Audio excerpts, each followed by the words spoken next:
Hi friends, welcome back to కాచా kitchen. అందరూ బాగున్నారా? మేము కూడా బాగున్నామండి. కొత్త రెసిపీతో మీ ముందుకు వచ్చాను. పిల్లలకి లంచ్ బాక్స్, మీకు పెద్దోళ్ళు ఎవరన్నా ఆఫీసులకు వెళ్ళే వాళ్ళు ఉంటే తొందరగా ఈజీగా అయిపోయే రెసిపీ చెప్తున్నానండి. కొబ్బరి అన్నంతో పులిహార ఎలా చేయాలో ఒకసారి చూపిస్తాను. పదార్థాలు చూడండి.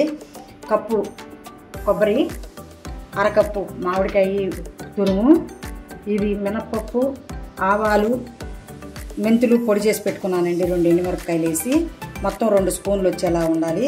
తిరగమాతకి ఆవాలు, మినపప్పు, శనగపప్పు, కరివేపాకు, ఇంగువ, పచ్చిమిరపకాయలు, ఎండుమిరపకాయలు అండి, రైసు, పసుపు, కొత్తిమీర, ఆయిల్ అండి. ముందుగా వేసి పెట్టుకున్నాను. అదిగోండి బాండిట్లో ఆయిల్. ఇదిగోండి మినపప్పు, శనగపప్పు వేస్తున్నాను చూడండి.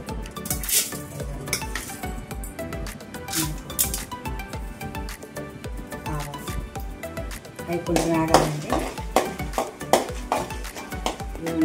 వేగుతున్నాయి చూడండి. ఇప్పుడు దాంట్లో ఎండుమిరపకాయలు వేసుకున్నామండి. 3 ఎండుమిరపకాయలు చాలండి, ఎక్కువ అక్కర్లేదు. బంగారు రంగు వచ్చేలాగా వేసుకోవాలండి ఎండుమిరపకాయలు.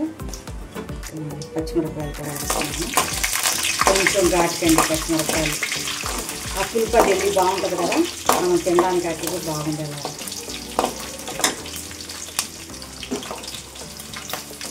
పసుపండి,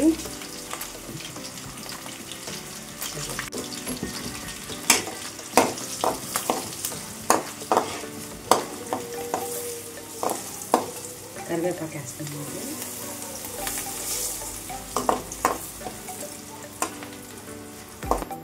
మనం నిమ్మకాయ రసం అన్నా వేసుకోవచ్చండి.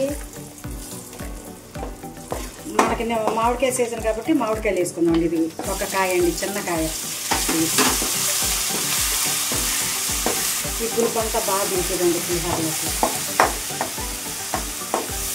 కొంచెం బాగా వేసుకోవాలండి మామిడికాయ కూడా, మరీ పేస్ట్ లాగా వేసుకోకూడదండి. కొంచెం బాగా వేసుకోవాలి. దీంట్లో సాల్ట్ అండి, సాల్ట్ 1 స్పూన్ వేస్తున్నానండి. చాలకపోతే చూసి వేసుకున్నామండి. సాల్ట్ తక్కువైతే ఏం పర్వాలేదు, చూసి వేసుకున్నాం. ఇది మీకు తొందరగా అయిపోతుందండి. ఇంకా అన్నీ రెడీగా ఉంటే చాలా ఈజీగా అయిపోయే ప్రాసెస్ అండి ఇది. చూడండి ఎంత తొందరగా చేసేసాను. ఇది కొబ్బరికాయ తురుము వేస్తున్నానండి. మామిడికాయ తురుము వేగింది కదా, కొబ్బరి తురుము వేస్తున్నాను. 1 కప్ అండి, 1 చిప్ అండి అది.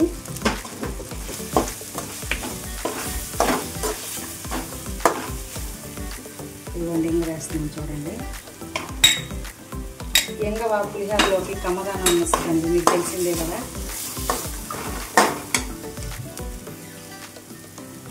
ఇదిగోండి పంచదార వేస్తున్నానండి. కొంచెం బాగుంటుంది, చాలా గుళ్ళో పులిహార ఎలాగ ఉంటుంది ఆ విధానంగా ఉంటుందండి. కొంచెం పంచదార వేసాను.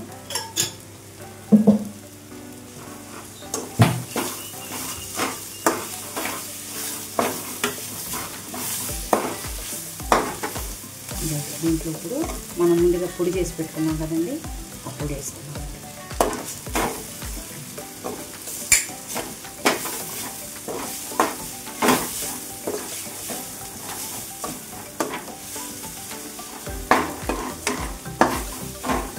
ఎక్కువసేపు కూడా యాగక్కర్లేదండి. మామిడికాయ వేగిపోతే ఇది ఎక్కువసేపు యాగక్కర్లేదండి. చూసారా ఎంత కమ్మట వాసన వచ్చేస్తుంది, అప్పుడే గుమ్మగుమ్మలు వచ్చేస్తుందండి వాసన. రైస్ వేసుకున్నామండి.